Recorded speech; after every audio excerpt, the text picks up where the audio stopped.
Hi, today I'm making a video showing you what to look for when you're looking at a used car. Just basic things to check, and just my little personal series of things I check out to kind of help to identify whether or not this is a good car to buy or if this is something I should avoid. Obviously these things, this whole series of how good or bad things can be is all dependent on the price of the car. If you're looking at something that's, $10,000, it's, you're looking at a higher standard than a $2,000 car, but I'll show you roughly kind of how I assess whether or not I think it's a good purchase. So I'm going to get into it. Using my wife's car as an example here. When you look at a car, first thing you want to do is just do a walk around. Just walk all the way around the car. You want to pay attention to things like, dents, rust, very important rust. Make sure you bend down and look under your rocker panels. Areas like this, areas right here on these seams, these are common areas, especially on the stuff I work on that rot out fairly often. If it's a car like this, you want to go in the daytime. It's very important to go while you have good lighting. And sight down the car, see if you can look at reflections. Like these lines on the ground are great because you can take the line and you can run it across the panel, and then it'll help you determine if there's a dent there or not. Also pay attention to the color. Make sure your colors of your panels all match, and your fender gaps, all these body lines, all these gaps, make sure they're all correctly adjusted and everything like that. That'll help you determine whether or not it had collision damage. It's a good idea to, before you go looking at a car, do your basic research online.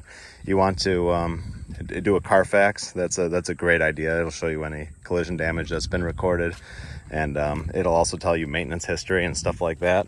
And it's something that I absolutely recommend doing.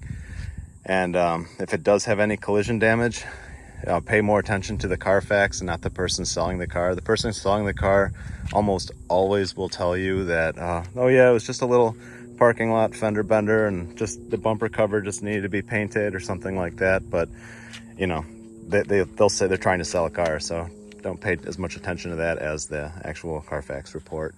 And then look for witness, of damage, on the car. Look for paintwork. You can tell by sometimes orange peel on the finish, just how rough the finish is. Just compare it to all the rest of the panels. Obviously check your tires. Tires seem like something that are no big deal, but they add up to a lot of money, especially on these cars. It's $1,000 for a set of tires for them. So, you can run your hand across them to check tread. Also want to do a visual of your brakes, everything you can look at. Bring a little flashlight with you. I have this little flashlight that I like. I usually carry in my pocket. I bought it on Amazon. It's a great little light for shining in there and taking a look at your brake pad life, your suspension, stuff like that. Just go through and look at everything, bend down, look underneath the car. If you go to the person's house that's selling it, which is less common than them meeting you in a parking lot or something like that, you can see where the car's been parked and make sure you don't see big oil stains underneath the car. If not, if they met you somewhere, like is more likely, you want to just bend down and get underneath it and then check for leaks. Make sure if it has belly pans on it, like all these European cars do, just make sure you don't have any big oily drips hanging off of anything, and it all looks pretty good underneath there. Also check for excessive corrosion and stuff like that. Depending on where you live, there's going to be some, but it's not the end of the world. But mostly check the body and stuff like that for rust. Areas like this, make sure these gaps are nice.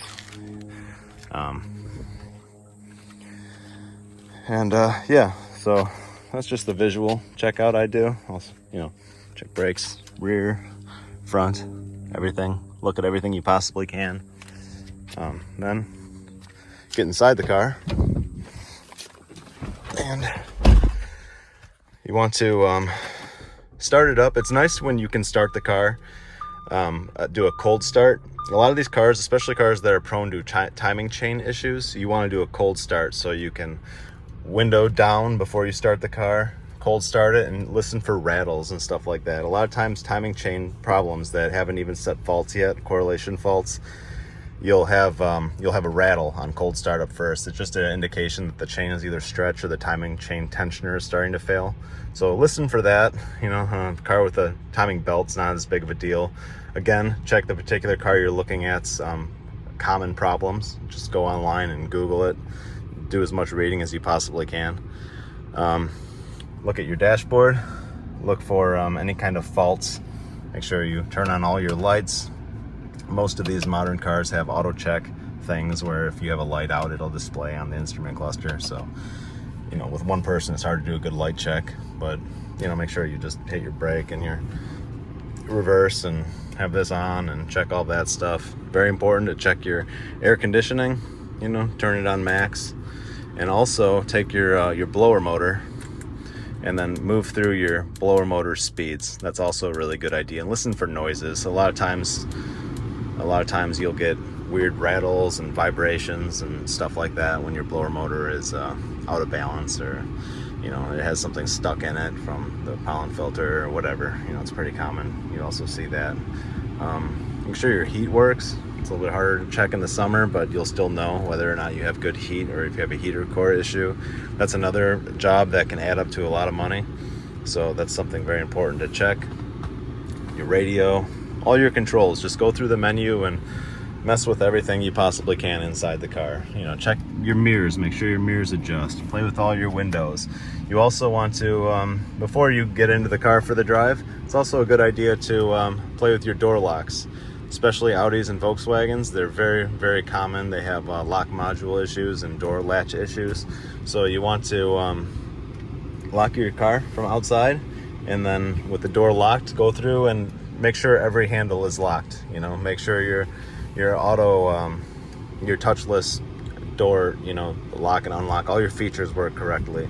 That's important because something as simple as one of your doors doesn't seem to be locking, that's a $600-700 fix sometimes, you know, to replace your, sometimes more than that, just depending. So this is all stuff that doesn't have to deter you from buying the car, but you can use it for negotiation leverage, and also it's just something it's good to know.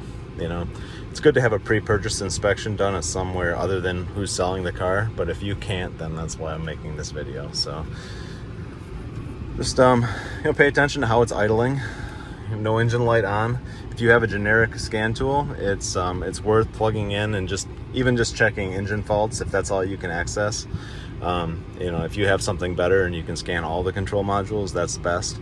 But you know, whatever information you can get, you know, it's very quick and they're getting cheap now, scan tools, so it's a good idea to plug one of those in and check for faults, even if you don't have any lights on. Someone may have just cleared them, and take it for a test spin. So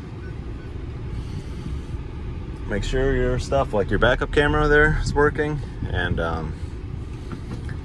check for noises. Have your window down, have your window back up again.